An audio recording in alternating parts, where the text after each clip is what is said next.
नमस्ते दोस्तों, मैं राजा आदाटे इंडिया ग्राउंड रिपोर्ट के लिए और आज हमारे स्टूडियो में मौजूद है डॉक्टर धनंजय सावलकर जी, जो महाराष्ट्र के पर्यटन विभाग के जॉइंट डायरेक्टर है।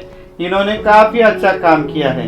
इन्होंने गए कुछ साल से पर्यटन विभाग का पूरा रूप ही चेंज कर दिया है। तो आइए हम उनसे बात करते हैं।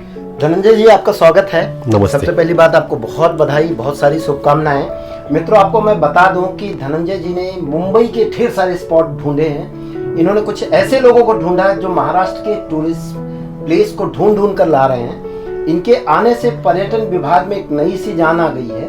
इनके लोग तरह तरह बहुत विविध जगहों पे जाके पता कर रहे हैं कि कैसे पर्यटन को बढ़ावा दिया जा सके। सर, सबसे पहली बात ये कि आप हमको बता रहे थे कि पर्यटन से बहुत कम पैसे में ज़्यादा रोजगार होता है, तो इसके लिए आप कैसे काम करने जा रहे हैं और क्या क्या देखा आपने इस बीच में? पहले तो आपका मैं शुक्रगुजार हूँ कि आपने महाराष्ट्र टूरिज्म को यहाँ इनवाइट किया। और टूरिज्म एक ऐसा सेक्टर है कि जहाँ जब एक टूरिस्ट आता है महाराष्ट्र में तो अलग अलग 8 बिजनेस के लिए वो काम करता है जी। वेदर वो उसमें ट्रैवल कंपनी रहती है, कार मालक रहते हैं, होटल्स रहते हैं, गाइड रहते हैं जी। तो इस सब के लिए वो एक रेवेन्यू जनरेट करता है जी। और उसमें एम्प्लॉयमेंट भी होती है जी। तो महाराष्ट्र पर्यटन के बारे में मैं बताऊं तो आपको पता होगा कि महाराष्ट्र आबादी के हिसाब से देश में नंबर 2 का स्टेट है जी। और एरिया के हिसाब से भी देश में 3 नंबर का क्षेत्र है जी।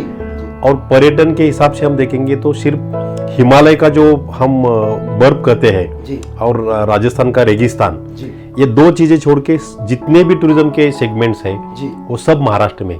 इसीलिए हमारा टैगलाइन जो है वो महाराष्ट्र अनलिमिटेड हमने रखा है। जी। जी। सर, मैं आपसे ये जानना चाहता हूँ कि मुंबई, जिसके बारे में लोग कहते हैं, मुंबई के अगर नाम ले तो मुंबई लोकल आ जाता है, गेट ऑफ इंडिया आ जाता है, लेकिन बताया जा रहा है कि आपने कुछ नई चीज़ें यहाँ ढूंढी है, नई चीज़ों पर आप काम कर रहे हैं। अपने किलों के बारे में क्या है, क्या क्या है मुंबई में जो आपने अभी हाल में किया? यस, पहले तो आपको मैं बताना चाहूँगा कि पूरी महाराष्ट्र में 6 जागतिक धरोहर वाले वर्ल्ड हेरिटेज साइट्स है जी। उसमें से 3 मुंबई में है जी।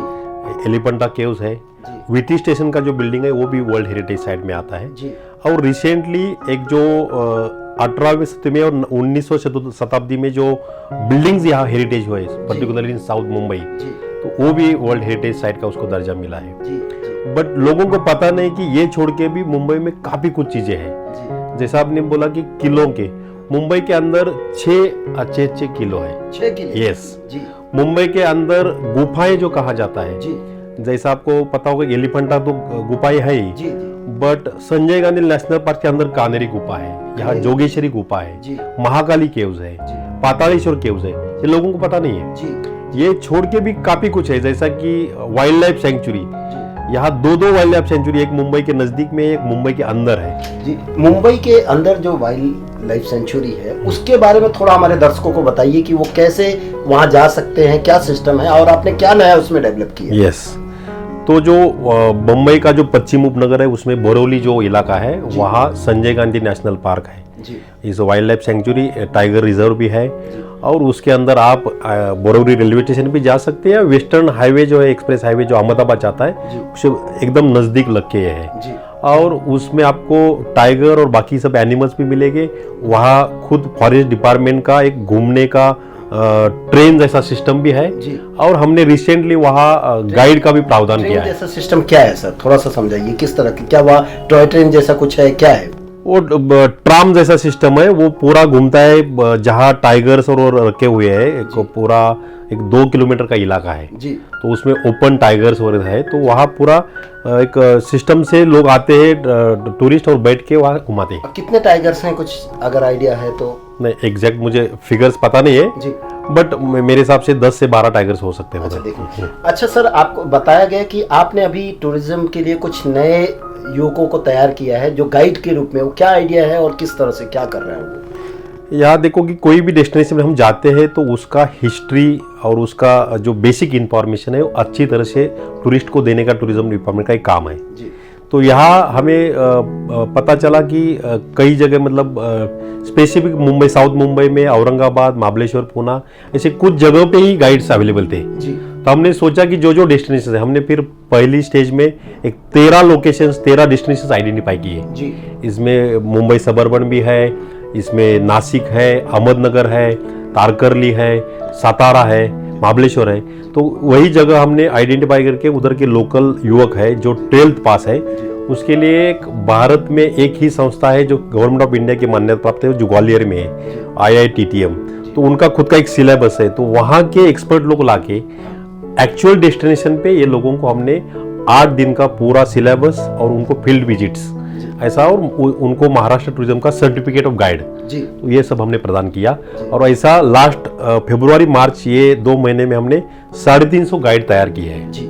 आगे किस तरह की योजना है सर इस गाइड को लेके, आप क्या करने वाले? इसी से जुट के एक मेरा और एक सवाल है वही इसमें कि महाराष्ट्र में जितने भी आपके ये जो टूरिज्म सेक्टर्स है, तो वहाँ कुल मिला के कितने लोगों को रोजगार मिलता है?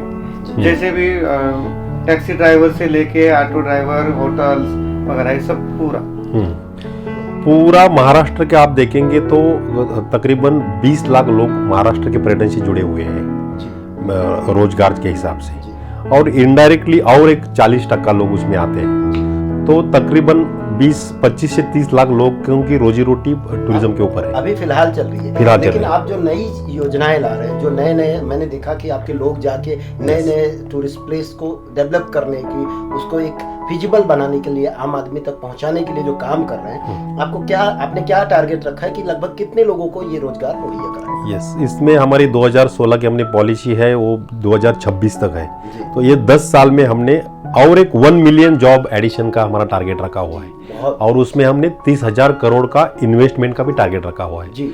तो मुझे बताने को आनंद हो रहा है कि इवन ड्यूरिंग द पैंडेमिक हमने जो 3 स्टार होटल्स, 5 स्टार होटल के ग्रुप महाराष्ट्र में आते हैं, जो नया होटल डालना चाहते हैं, उनसे हमने तो पर्यटन विभाग ने MOU किया हुआ है, और वो MOU का कार्यक्रम बीच में ही हमारे आदित्य ठाकरे साहब के साथ में हुआ, जिसमें हमें नया 3,500 करोड़ का इन्वेस्टमेंट रिसेंटली इस कालावधि में मिला है 2 साल में जी।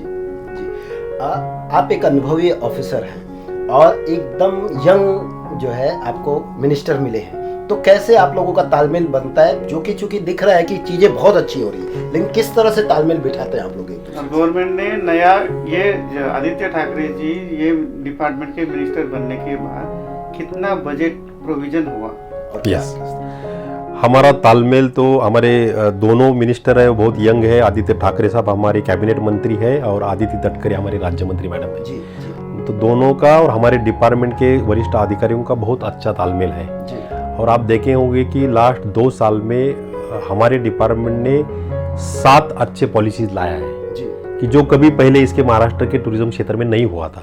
मैं यह बताना चाहता हूँ कि जैसा इंडस्ट्री स्टेटस दिया गया हॉस्पिटलरी सेक्टर को, होटल और रिसोर्ट को, तो ये एक बहुत बड़ा डिसीजन है। ऐसा डिसीजन लेने वाला महाराष्ट्र देश का पहला राज्य है। अच्छा, जिसको टूरिज्म को इंडस्ट्री स्टेटस दिया गया। तो उसके अंदर क्या है कि 4 से 5 जो टैक्स है, उसमें नॉन एग्रीकल्चरल टैक्स आता है, प्रॉपर्टी टैक्स आता है, इलेक्ट्रिसिटी ड्यूटी का आता है, वाटर टैक्स आता है। ये सब चीजें पहले जो कमर्शियल रेट से लगती थी, अब वो इंडस्ट्रियल रेट से नहीं। तो एक बड़ी अच्छी राहत हॉस्पिटल सेक्टर को, और उसका परिणाम वो नीचे जाएगा तो ज्यादा पर्यटन बढ़ने में हो जाएगा। ये एक पॉलिसी हो गया। दूसरा हमने लाया कि ईज ऑफ डूइंग बिजनेस। नए बिजनेस आना है तो उनको मिनिमम परमिशन होना चाहिए। पहले ऐसा था कि होटल रिसोर्ट बनाना है तो अलग अलग छोटी छोटी परमिशन मिलकर 70 परमिशन लेना पड़ती थी, और नंबर अभी हमने 10 तक लाया है। और उसमें कॉमन एप्लीकेशन जो एफिडेविट था वो सेल्फ डिक्लेरेशन में लाया है। तो ईज ऑफ डूइंग बिजनेस के अंदर भी हमने एक पॉलिसी अच्छा किया है, इसमें काफी बाकी डिपार्टमेंट ने भी सहयोग किया है। दूसरा मैं बताना चाहूंगा कि कृषि पर्यटन का पहला पॉलिसी लाया, और उसको बहुत अच्छा रिस्पांस मिला। हमने 1 साल के अंदर 800 फार्मर्स हमारे साथ जुड़े हुए हैं, जिन्होंने फार्म टूरिज्म यूनिट शुरू किया है। कि एक महाराष्ट्र का सबसे बड़ा उपलब्धि है, क्योंकि बाकी कोई भी राज्य में 100 के ऊपर यह आंकड़ा नहीं है। महाराष्ट्र एक ऐसा राज्य है, यहाँ 800 फार्मर के फार्म टूरिज्म यूनिट चालू हुए हैं। उसके बाद में हमने 20 से पॉलिसी लाया है। अब महाराष्ट्र के अंदर 720 किलोमीटर का समुद्र किनारा है, जिसमें 92 अलग अलग बीचेस है, फ्रॉम पालघर टू सिंधुदुर्ग। तो ये बीचेस के ऊपर पहले ऐसा था कि सुविधाएं नहीं थी, और उसके लिए कुछ पॉलिसी भी नहीं थी।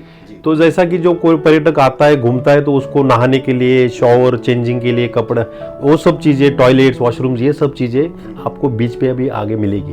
अच्छा, उस पे आपने काम शुरू कर दिया? यस। सारे 95 नहीं, हम फेज में जा रहे हैं। पहले फेज में हमने 8 बीच सिलेक्ट किए, उसका हमारा काम अभी फाइनल स्टेज में। होटल वगैरह ये सारी सुविधाएं होटल का उसमें प्रावधान नहीं है, बट वहाँ बैठने का, घूमने का, उधर वाटर स्पोर्ट एक्टिविटी और खाने का, ये सब चीजें उसमें है। यस। और एक चीज मैं बताना चाहूँगा, इनका जो सवाल था कि कितना बजट आया है, तो पहले हमारे आदित्य ठाकरे साहब आने के पहले महाराष्ट्र पर्यटन को 200 से 300 करोड़ तक का बजट मिलता था।